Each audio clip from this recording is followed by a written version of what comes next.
আসসালামু আলাইকুম, শামিল লীনা স্বাগত জানাচ্ছি এনটিভি দেশের খবরে। ক্রাউন সিমেন্ট শিরোনাম দেখছিলেন, এবারে পুরো খবর।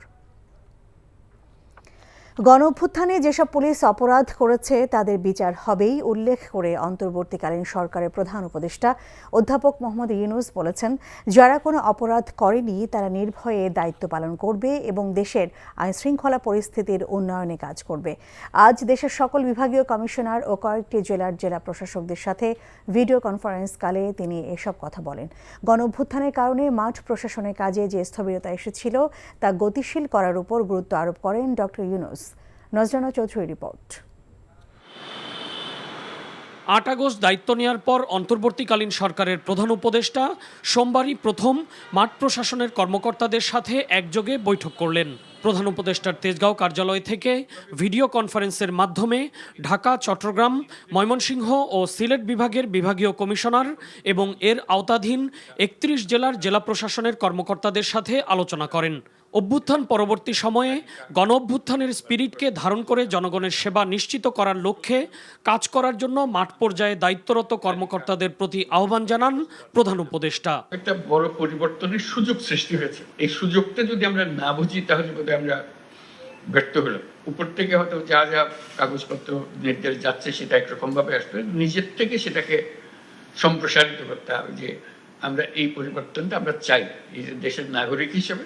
যেহেতু এই অভ্যুত্থান হয়েছে, তার মধ্যে বহু রকমের ডিস্টারবেন্সেস সৃষ্টি হয়েছে কাজকর্মে, সেই এটার থেকে উত্তরণ করে এখন ফুল স্পিডে অগ্রসর হওয়ার জন্য আমাদেরকে অগ্রসর হওয়ার সময় এসে গেছে। যেহেতু প্রথম অর্ধেক যে সময়টা কাটালাম বছরের। আইন শৃঙ্খলা পরিস্থিতির উন্নয়ন, রমজানকে সামনে রেখে দ্রব্যমূল্য নিয়ন্ত্রণ, শিক্ষা ব্যবস্থা কার্যক্রম সুষ্ঠুভাবে পরিচালনা, সংখ্যালঘু সম্প্রদায়ের সংবেদনশীলতা সহ সরকারের বিভিন্ন কার্যক্রম সুষ্ঠুভাবে পরিচালনা সহ বিভিন্ন বিষয়ে সম্ভাব্য চ্যালেঞ্জ মোকাবেলায় মাঠ প্রশাসনের কর্মকর্তাদের গুরুত্বপূর্ণ নির্দেশনা দেন ডক্টর ইউনূস। একই সাথে সরকারি নির্দেশনা মেনে চলার পাশাপাশি জনগণকে সেবা দেওয়ার ক্ষেত্রে কর্মকর্তাদের নিজেদের মানসিকতা ও কর্মপদ্ধতিতে ইতিবাচক পরিবর্তন নিয়ে আসার উপর গুরুত্ব আরোপ করেন তিনি। যারা দোষী তাদের অবশ্যই শাস্তি হবে, কিন্তু যারা নির্দোষ তারা যেন নিশ্চিতভাবে তাদের ভূমিকা পালন করতে পারে এবং মানুষ এটা বুঝতে পারে। যারা অপরাধী তাদের শাস্তি হোক, সেটা আমরাও চাই।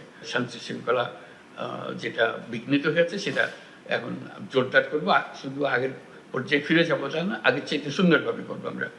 সরকার গঠিত 15টি সংস্কার কমিশন খুব শীঘ্রই তাদের সুপারিশ পেশ করবে উল্লেখ করে মাঠ পর্যায়ে এসব প্রস্তাবের প্রতিক্রিয়া সম্পর্কে সচেতন থাকার জন্য কর্মকর্তাদের প্রতি আহ্বান জানান সরকার প্রধান। নজরানা চৌধুরী, এনটিভি নিউজ, ঢাকা।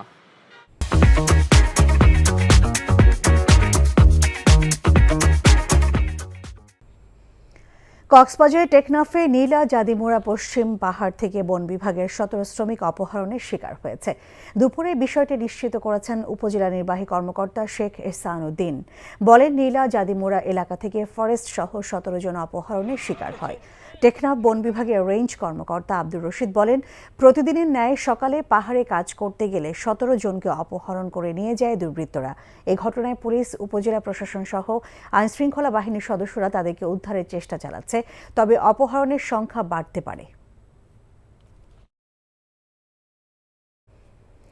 নীলফামারী দুবাছড়ি মাদ্রাসা মাঠে চলছে বিএনপির সমাবেশ। সভায় ভার্চুয়ালি যুক্ত হয়েছেন বিএনপির ভারপ্রাপ্ত চেয়ারম্যান তারেক রহমান। সমাবেশে র্যাবে ক্রস ফায়ারে নিহত লক্ষ্মীছাপ ইউনিয়ন বিএনপির সাংগঠনিক সম্পাদক গোলাম রব্বানী পরিবারের কাছে নতুন বাড়ির চাবি হস্তান্তর করা হয়। মূলত 2014 সালে র্যাবে ক্রস ফায়ারে নিহত হন গোলাম রব্বানী। আমরা বিএনপি পরিবারের পক্ষ থেকে তার পরিবারকে নতুন বাড়ি উপহার হিসেবে দেয়া হয় তাকে। এছাড়া জুলাই অভ্যুত্থানে রংপুর বিভাগের শহীদ পরিবারের মাঝেও আর্থিক অনুদান প্রদান করা হয়।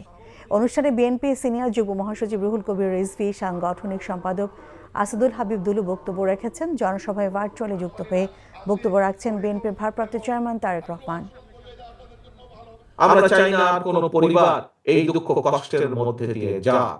আমরা চাই বাংলাদেশকে সামনের দিকে এগিয়ে নিয়ে যাওয়ার জন্য আজকের এই অনুষ্ঠানে এই অনুষ্ঠানে আমরা প্রতিজ্ঞা গ্রহণ করি যে গোলাম রাব্বানী সহ আমাদের এই গোলাম রাব্বানী সহ সারা বাংলাদেশে যে হাজারো গোলাম রাব্বানী যারা শহীদ হয়েছে, তারা যে কারণে শহীদ হয়েছে, যে কারণে নিজের জীবনটা তারা দিয়ে দিয়েছে, যেই কারণে, যেই দাবিকে প্রতিষ্ঠা করার জন্য, যেই দাবিকে প্রতিষ্ঠিত করার জন্য তারা জীবন দিয়েছে, সেই দাবিকে যাতে আমরা প্রতিষ্ঠিত করতে পারি, সেই শপথ আজকের এই অনুষ্ঠানে আমরা গ্রহণ করি এবং সেই শপথ গ্রহণ করার মাধ্যমে আজকে আমরা এখান থেকে যে যার ঘরে ফিরে যাব। আসুন আজকে আমাদের এই অনুষ্ঠানের শপথ হোক গোলাম রাব্বানী সহ হাজার গোলাম রাব্বানী যেই মানুষের অধিকার প্রতিষ্ঠিত করার জন্য নিজের জীবনকে উৎসর্গ করেছে।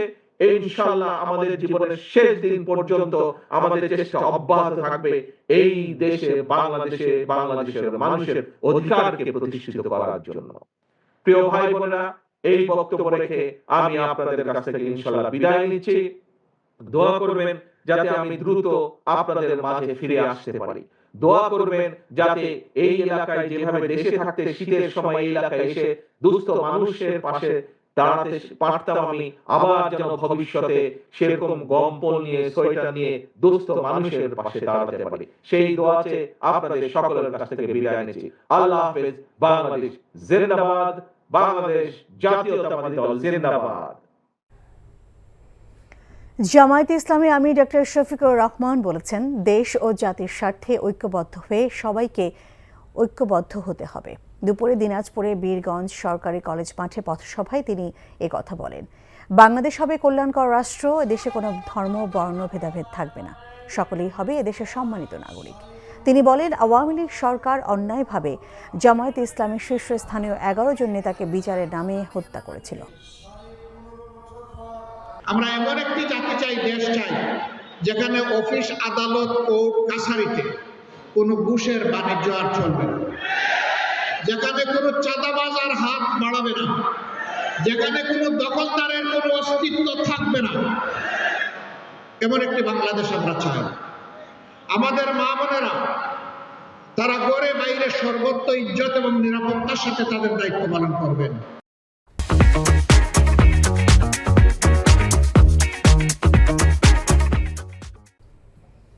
প্রধান নির্বাচন কমিশনার এম নাসির উদ্দিন বলেছেন, আগামী নির্বাচনে আওয়ামী লীগের অংশগ্রহণ রাজনৈতিক সিদ্ধান্ত, কাউকে জোর করে নির্বাচনে আনার সুযোগ নির্বাচন কমিশনের নেই।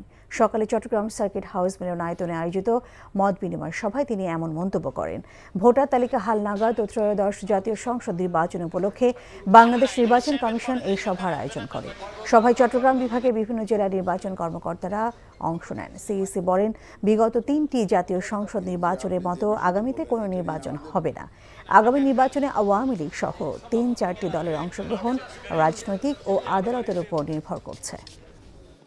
সরকার যদি কোনো দলকে নিষিদ্ধ ঘোষণা না করে, তাদের রেজিস্ট্রেশন দ্বারা আমরা বাদী করতে পারি না। এটা রাজনৈতিক সিদ্ধান্ত অথবা কোর্টের সিদ্ধান্ত, এর দুইটার একটা হইতে হবে। নির্বাচন কমিশন সম্পূর্ণ স্বাধীন, এখানে কোনো ডানে বামে উপরে নিচে কোথার থেকে কোনো চাপ নেই। আমরা শুধু বিবেকের চাপে, আইন কানুনের চাপে, শাসনতন্ত্রের চাপে, এই বিধিবিধানের মধ্যে কাজ করার যে একটা প্রেশার সেটুকুর মধ্যে আছে। মিয়ানমারের অভ্যন্তরে উদ্ভূত পরিস্থিতিতে সীমান্তে বিজিবির জনবল বৃদ্ধির পাশাপাশি গোয়েন্দা সংস্থা কার্যক্রম বৃদ্ধি করা হয়েছে বলে জানিয়েছেন মোহাম্মদ জাহাঙ্গীর আলম চৌধুরী। দুপুরে দমদমিয়া জেটিঘাট এলাকায় সাংবাদিকদের সাথে ব্রিফিংয়ে তিনি এসব কথা বলেন। এছাড়া মিয়ানমারের সরকারি বাহিনী ও আরাকান আর্মির সাথেই যোগাযোগ রক্ষা করা হচ্ছে জানিয়ে স্বরাষ্ট্র উপদেষ্টা বলেন, আর কোনো রোহিঙ্গাকে বাংলাদেশে প্রবেশ করতে দেয়া হবে না, যে কোনো মূল্যে সীমান্তে মাদক প্রতিহতের ঘোষণা দেন তিনি। এর আগে টেকনাফে বিভিন্ন সীমান্ত এলাকা, বিভিন্ন বিওপি ও ব্যাটালিয়ন কার্যালয় পরিদর্শন করেন উপদেষ্টা।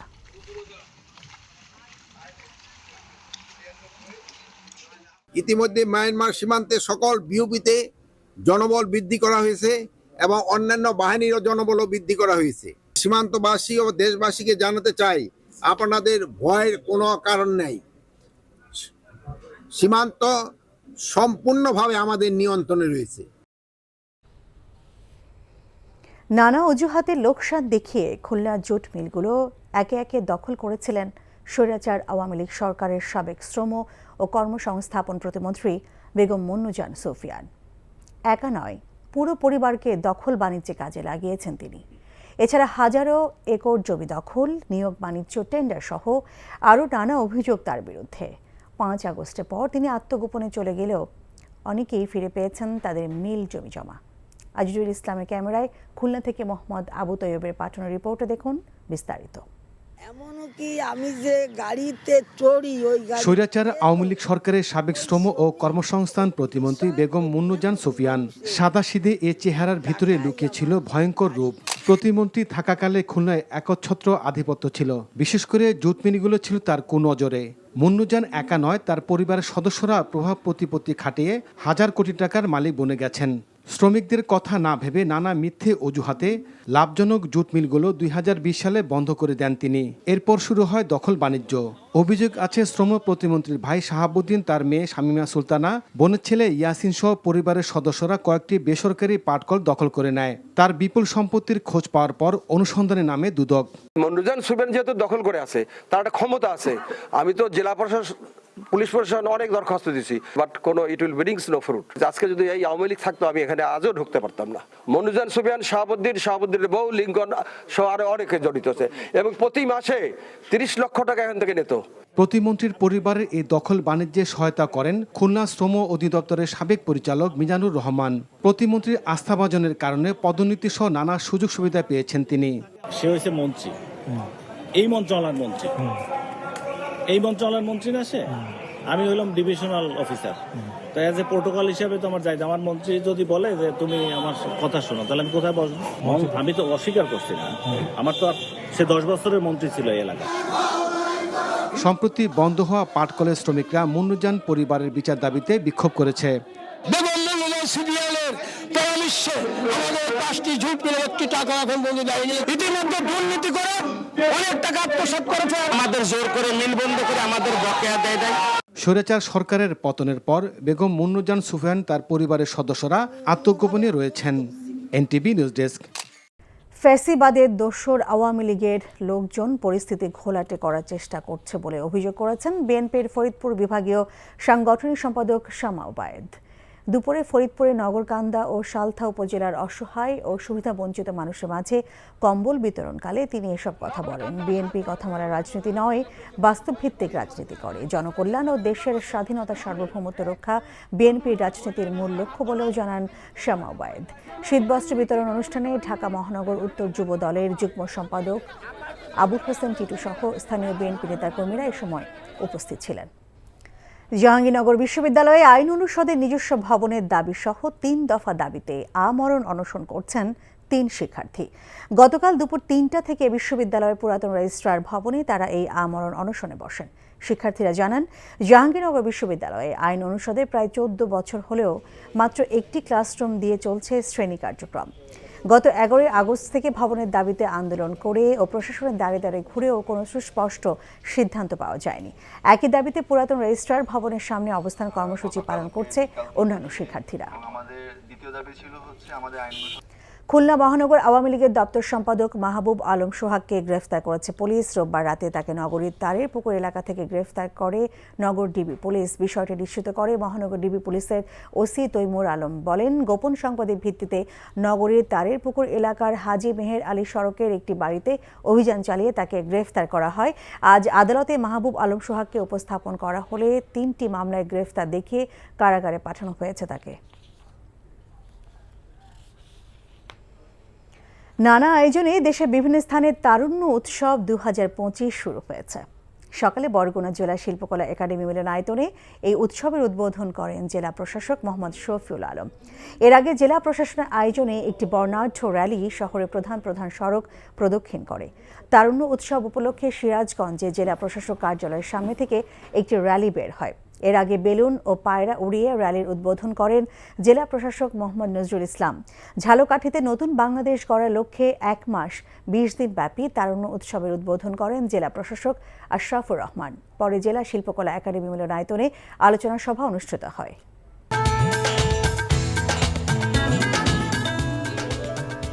এই ছিল দেশের খবরে। এই খবরের ভিডিও সহ আপডেট জানতে ভিজিট করুন NTV অনলাইন www.ntvbd.com। এছাড়াও এনটিভি জনপ্রিয় সব অনুষ্ঠান ও খবরের আপডেট জানতে ভিজিট করুন আমাদের ইউটিউব ও ভেরিফাইড ফেসবুক পেজ। 6টায় ইভিনিং নিউজ দেখার আমন্ত্রণ রইল। এতক্ষণ সঙ্গে থাকার জন্য ধন্যবাদ সবাইকে।